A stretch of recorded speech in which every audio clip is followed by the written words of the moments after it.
झारखंड मतलब जंगल भूमि, एक ऐसा राज्य जो कि प्रकृति से घिरा हुआ है।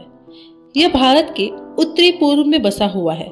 यहाँ के मूल निवासी आदिवासी है। सन 2000 से पहले इस क्षेत्र को झारखंड नहीं बल्कि बिहार राज्य कहा जाता था। तो आखिर ऐसा क्या हुआ कि बिहार राज्य का विभाजन होकर झारखंड बना, और इस राज्य को बनने में क्या क्या प्रॉब्लम आई? क्योंकि झारखंड राज्य बनाने का आंदोलन कई सालों से चला आ रहा है, और जब तक यह आंदोलन चल रहा था तब उस समय के बिहार के सीएम लालू प्रसाद यादव का कहना था कि उनके जीते जी बिहार का विभाजन नहीं होगा और झारखंड कभी नहीं बनेगा। तो आखिर ऐसा क्या हुआ कि उन्होंने कांग्रेस के साथ गठबंधन करके बिहार का विभाजन कर दिया? आज की वीडियो में हम यही जानने की कोशिश करेंगे, तो वीडियो में अंत तक मेरे साथ जरूर बने रहिएगा। तो चलिए वीडियो को स्टार्ट करते हैं।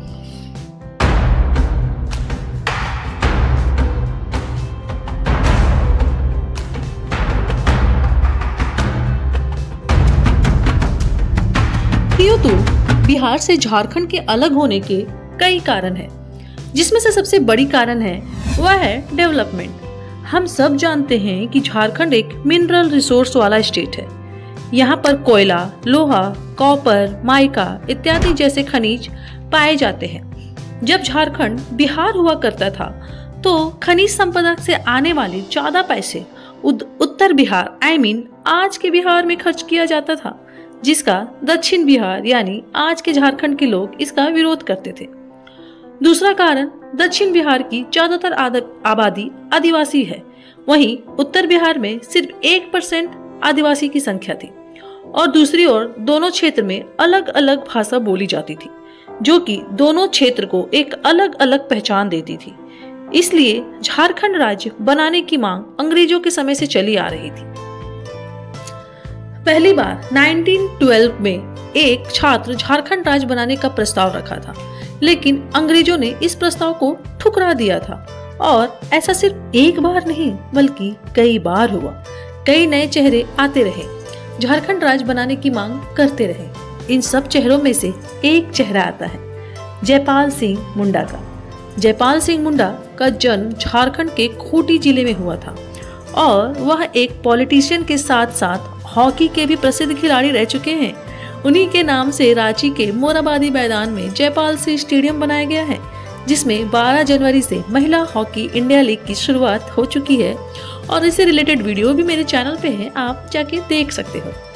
1928 के ओलंपिक में जो गोल्ड मेडल इंडिया को मिला था वो जयपाल सिंह मुंडा की ही देन थी।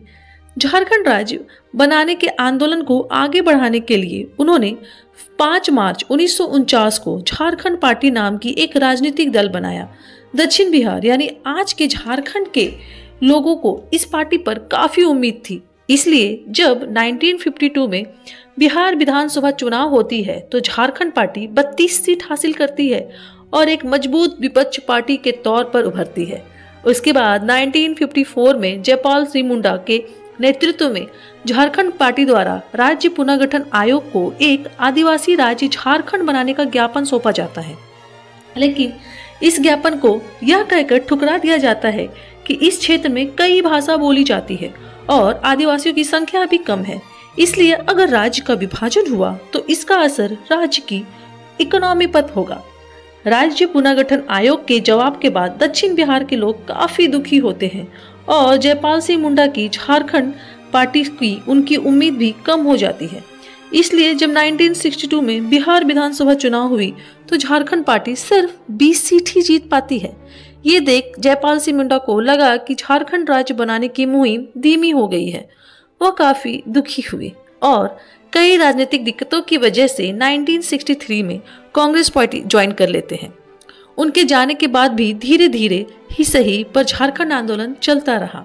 इस आंदोलन ने रफ्तार तब पकड़ी जब 15 नवंबर 1972 को विनोद बिहारी महतो, शिबू सोरेन और A.K. रोहित द्वारा झारखंड मुक्ति मोर्चा पार्टी का गठन करते हैं, जिन्हें आज हम JMM झामुमो के नाम से भी जानते हैं।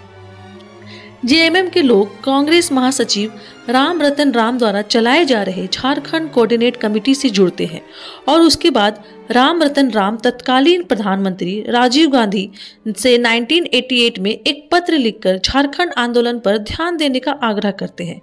उसके बाद केंद्र सरकार इस पत्र के जवाब में 1989 में एक कमेटी गठन करती है, लेकिन 1989 में कमेटी गठन करने के बाद ही लोकसभा चुनाव होती है और कांग्रेस हार जाती है और बीपी सिंह की सरकार बनती है। लेकिन इनकी सरकार ज्यादा दिन तक नहीं चल पाती और 1990 में चंद्रशेखर प्रधानमंत्री बनते हैं, लेकिन इनकी भी सरकार एक साल के अंदर गिर जाती है।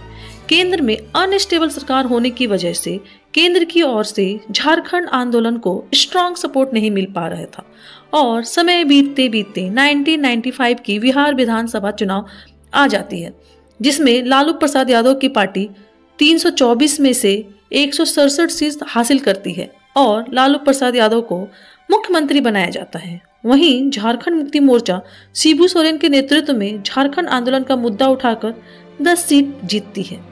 जब 1988 में केंद्र सरकार बिहार सरकार को झारखंड राज्य के गठन से संबंधित बिल भेजने का फैसला किया, तो लालू प्रसाद यादव, जो कि उस समय बिहार के मुख्यमंत्री थे, उनका जवाब आता है कि अगर राज्य का विभाजन हुआ तो उनके शव से होकर गुजरना पड़ेगा।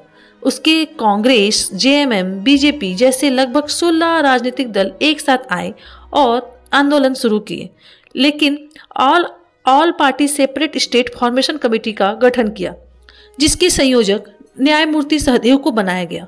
आंदोलन चलती रही और 2000 का बिहार विधानसभा का चुनाव आ गया, जिसमें लालू प्रसाद यादव की पार्टी राजद सिर्फ 124 सीट जीत पाई, जबकि पिछले चुनाव में उन्हें 167 सीट मिली थी और जेएमएम को 12 सीट मिली, जो पिछली बार 10 मिली थी। कांग्रेस को 23 सीट मिली। लालू प्रसाद यादव के पास सरकार बनाने के लिए बहुमत नहीं थी, इसलिए उन्होंने कांग्रेस से और दूसरी पार्टी से समर्थन मांगा, लेकिन कांग्रेस ने एक शर्त पर समर्थन देने के लिए तैयार हुई कि राजद बिहार पुनर्गठन विधेयक को पास करने में कोई भी बाधा नहीं डालेगी। अब लालू प्रसाद यादव के पास एक ही ऑप्शन था कि वह अगर सरकार बनानी है तो कांग्रेस की शर्त माननी पड़ेगी। और यहाँ सत्ता का लालच कह लीजिए या फिर पता नहीं क्या, लालू प्रसाद यादव ने अपनी कुर्सी बचाए रखने के लिए बिहार का विभाजन किया और झारखंड राज्य की स्थापना की। तो फाइनली इतने सालों के संघर्ष के बाद वो समय आया जब राजद और कांग्रेस के समर्थन से अटल बिहारी वाजपेयी के नेतृत्व में साल 2000 में बिहार पुनर्गठन अधिनियम को मंजूरी दे दी गई। तो इस प्रकार दक्षिण बिहार के छोटा नागपुर डिवीजन को मिलाकर 15 नवंबर को अलग राज्य झारखंड का निर्माण हुआ। और हम आपको यहाँ बता दें कि 15 नवंबर को हम बिरसा मुंडा के जयंती के नाम से भी जानते हैं। तो ये थी कहानी झारखंड राज्य के बनने की, झारखंड राज्य बिहार से अलग होने की, कि बिहार से झारखंड राज्य क्यों अलग हुआ, कैसे अलग हुआ और कितनी सारी प्रॉब्लम्स आई। वीडियो कैसी लगी कमेंट करके जरूर बताइएगा। अच्छी लगी होगी तो वीडियो को एक लाइक दीजिएगा, फ्रेंड और फैमिली के साथ शेयर कीजिएगा। चैनल पे नए हैं तो ऐसे इन्फॉर्मेटिव वीडियोस देखने के लिए मेरे चैनल को सब्सक्राइब जरूर कीजिएगा। मिलते हैं कल फिर एक नए वीडियो के साथ, तब तक मुझे दीजिए इजाजत। Bye bye, take care.